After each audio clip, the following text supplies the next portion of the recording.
பார்த்த மயில பட்டப்புள்ள பிறந்ததுன்னு பொலிகாட்டில் கூங்குயில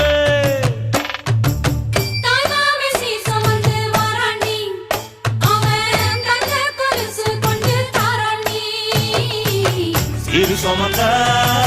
சாதிசனவே ஆறு கடந்தா ஊரு வருவே சீர் சுமந்த